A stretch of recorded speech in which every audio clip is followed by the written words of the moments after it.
Hello दोस्तों, आप सभी का स्वागत है हमारे यूट्यूब चैनल पर। आज आप सभी के लिए नवंबर माह का महत्वपूर्ण करंट अफेयर लेकर आए हैं, जो परीक्षा की दृष्टि से बहुत महत्वपूर्ण होगा। तो आइए, जितने भी प्रश्न लेकर आए हैं सभी एग्ज़ाम की दृष्टि से बहुत महत्वपूर्ण होगा और पूर्ण विश्लेषण के साथ हम लोग इस क्वेश्चन को बनाएंगे, पढ़ेंगे। और अपनी पहली बार आए हैं तो मेरे चैनल को सब्सक्राइब कर लीजिए और बेल आइकन को प्रेस करना न भूलें, ताकि मेरा अगला वीडियो जो अपलोड होगा जिसकी सूचना आप सभी को सबसे पहले तो आइए, क्वेश्चन आज का पहला प्रश्न है, FIDE शतरंज विश्व चैंपियनशिप 2024 में गत विजेता कौन है?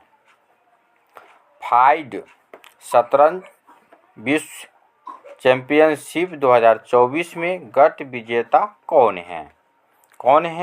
तो डिंग लीरेन। ऑप्शन सी है डिंग लीरेन।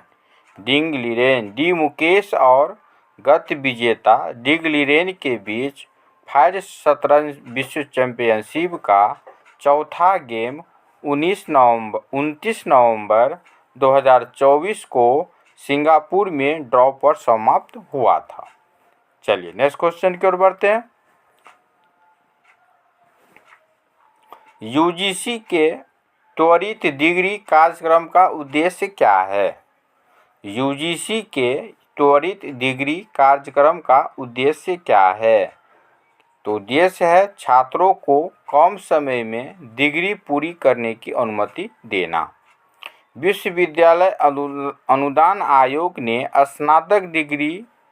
स्नातक छात्रों के लिए त्वरित डिग्री कार्यक्रम एवं विस्तारित डिग्री कार्यक्रम शुरू करने के लिए मानक संचालन प्रक्रिया को मंजूरी दी है। चलिए अगला प्रश्न है, 30 नवंबर 2024 को कराईकल और महाबलीपुरम के बीच आने वाले चक्रवाती तूफान का नाम क्या है? कराईकल और महाबलीपुरम के बीच आने वाले चक्रवाती तूफान का जो नाम है वह है फेंगल। ध्यान रखिएगा, परीक्षा की दृष्टि से बहुत महत्वपूर्ण प्रश्न है ये। और जितने भी प्रश्न आप सभी के लिए लेकर आए हैं सभी के सभी बहुत महत्वपूर्ण है, इसीलिए वीडियो को अंत तक देखें। चक्रवाती तूफान फेंगल 30 नवंबर 2024 को पुडुचेरी के पास कराईकल और महाबलीपुरम के बीच आया, जिससे भारी बारिश हुई और 90 किलोमीटर प्रति घंटा तक की तेज हवाएं चली। चलिए नेक्स्ट क्वेश्चन की ओर बढ़ते हैं।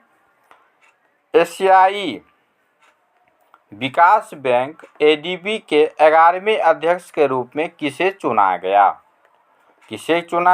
ADB के 11वें अध्यक्ष के रूप में जो चुना गया है ऑप्शन बी है मासातो कांडा को एशियाई विकास बैंक के बोर्ड ऑफ गवर्नर्स द्वारा सर्वसम्मति से 11वें अध्यक्ष के रूप में चुना गया। वे फरवरी 2025 में पदभार ग्रहण करेंगे। चलिए नेक्स्ट क्वेश्चन की ओर बढ़ते हैं। चलिए 55वें भारतीय अंतर्राष्ट्रीय फिल्म महोत्सव 2024 में किस फिल्म ने गोल्डन पीकॉक पुरस्कार जीता? 55वें भारतीय अंतर्राष्ट्रीय फिल्म महोत्सव 2024 में किस फिल्म ने गोल्डन पीकॉक पुरस्कार जीता? तो इसका राइट आंसर हो जाएगा टॉक्सिक। 55वें भारतीय अंतर्राष्ट्रीय फिल्म महोत्सव 2024 का समापन समारोह 28 नवंबर को गोवा के पणजी में आयोजित किया गया। शोले बिनुवाइट की टॉक्सिक ने प्रतिष्ठित गोल्डन पीकॉक अवार्ड जीता। चलिए नेक्स्ट क्वेश्चन की ओर बढ़ते हैं। एल्युमिनियम उत्पादन में भारत का वैश्विक स्तर पर क्या स्थान है? तो एल्युमिनियम उत्पादन में भारत का वैश्विक स्तर पर जो है दूसरा स्थान है। भारत वैश्विक स्तर पर एक प्रमुख खिलाड़ी बना हुआ है, जो दूसरे सबसे बड़े एल्युमिनियम उत्पादक के रूप में परिष्कृत तांबे में शीर्ष 10 में है। चौथे सबसे बड़े लौह अयस्क उत्पादन के रूप में स्थान रखता है। कौन? तो भारत।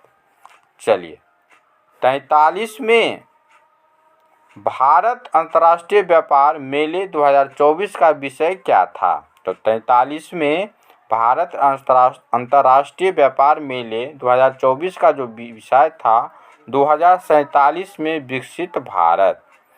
43 में भारत अंतर्राष्ट्रीय व्यापार मेले का समापन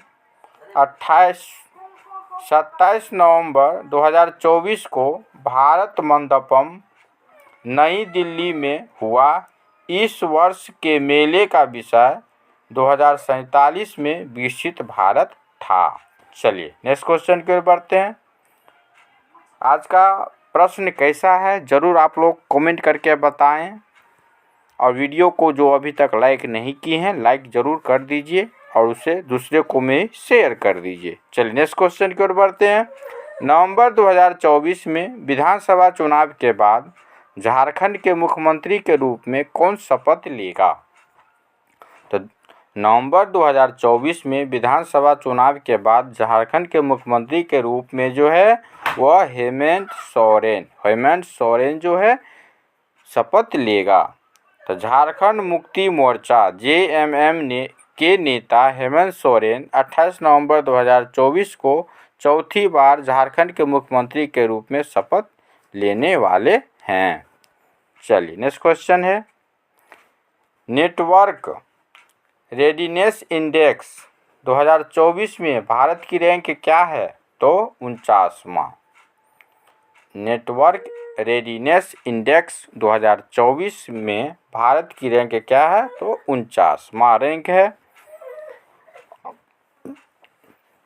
चलिए नेक्स्ट क्वेश्चन है। -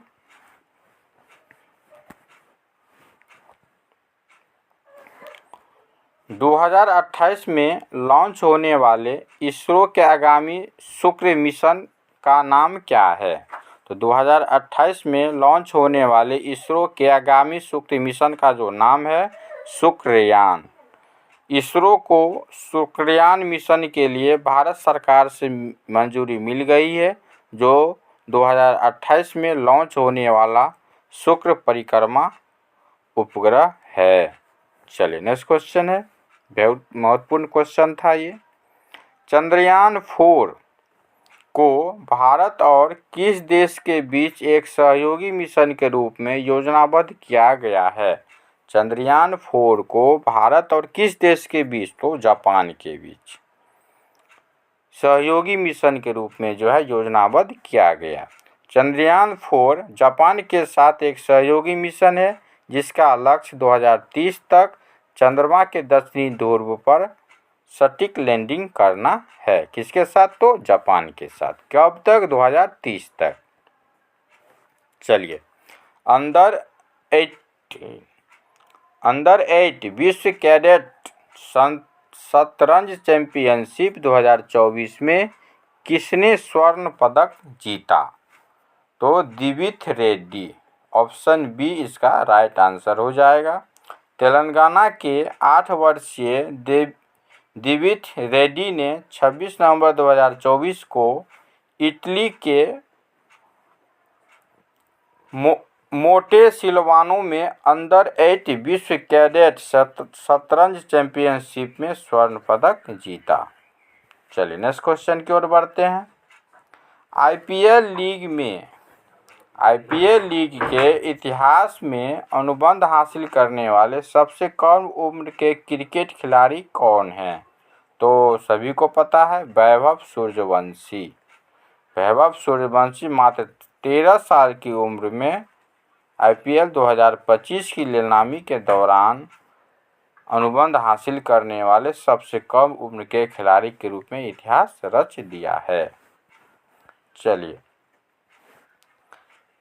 नवंबर 2024 में इजरायल और हिजबुल्लाह के बीच युद्ध विराम समझौते की मध्यस्थता किसने की?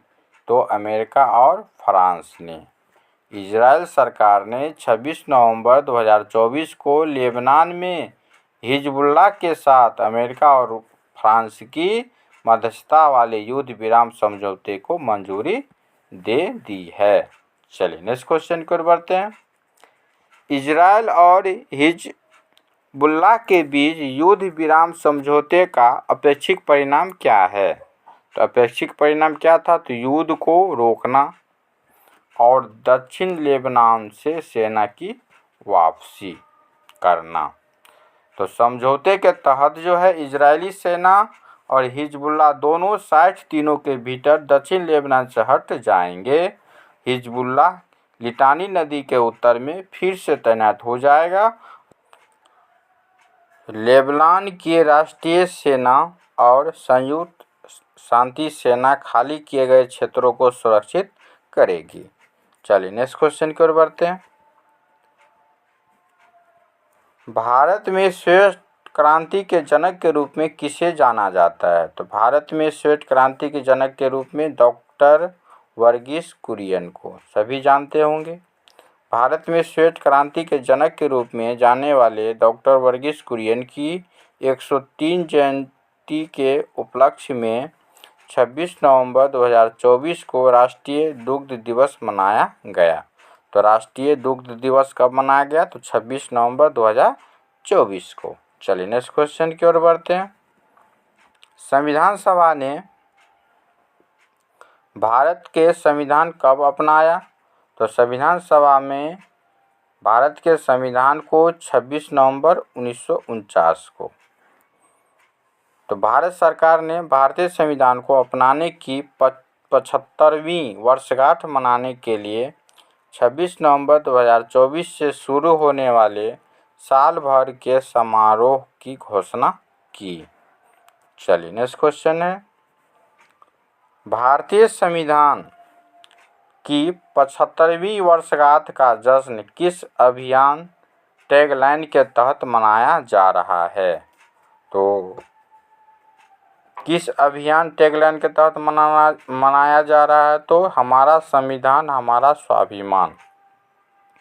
ऑप्शन बी, हमारा संविधान हमारा स्वाभिमान अभियान टैगलाइन के तहत मनाया जा रहा है। चलिए नेक्स्ट क्वेश्चन की ओर। 2025 की नीलामी के दौरान कौन सा खिलाड़ी आईपीएल इतिहास का सबसे महंगा खिलाड़ी बन गया? तो ऋषभ पंत, सभी को पता होगा 27 करोड़ में जो है बिके हैं। और दूसरा स्थान पर है श्रेयस अय्यर है जो 26.75 लाख। चलिए नेक्स्ट क्वेश्चन है।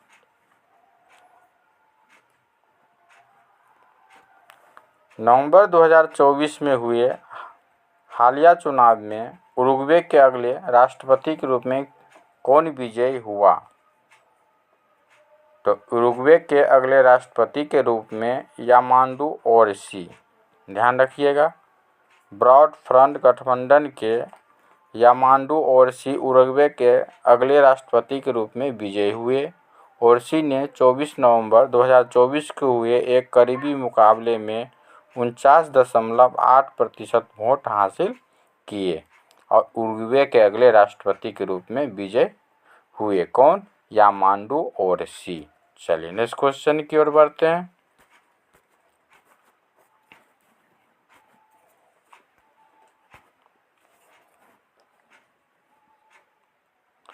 आज का लास्ट क्वेश्चन है, बहुत महत्वपूर्ण क्वेश्चन है परीक्षा की दृष्टि से। चलिए, यूएनएफसीसीसी के लिए पार्टियों के सम्मेलन COP29 का 29वां सत्र 11 नवंबर से 22 नवंबर 2024 तक कहाँ आयोजित किया गया? बहुत वीवीआई क्वेश्चन है ये, ध्यान रखिएगा। तो ये जो COP29 का 29वां सत्र जो हुआ वह कहाँ हुआ? बाकू अज़रबैजान में। कहाँ हुआ? तो बाकू अज़रबैजान में। Option C. जलवायु परिवर्तन पर संयुक्त राष्ट्र फ्रेमवर्क कन्वेंशन के लिए पार्टियों के सम्मेलन COP29 के रूप में जानते हैं हम लोग, जिसका 29वां सत्र 11 नवंबर से 22 नवंबर तक बाकू अज़रबैजान में आयोजित किया गया था। तो आज का सेशन आप लोगों को कैसा लगा ज़रूर कमेंट करके बताएं। वीडियो पसंद आए तो लाइक करके उसे शेयर भी कर दीजिए। धन्यवाद।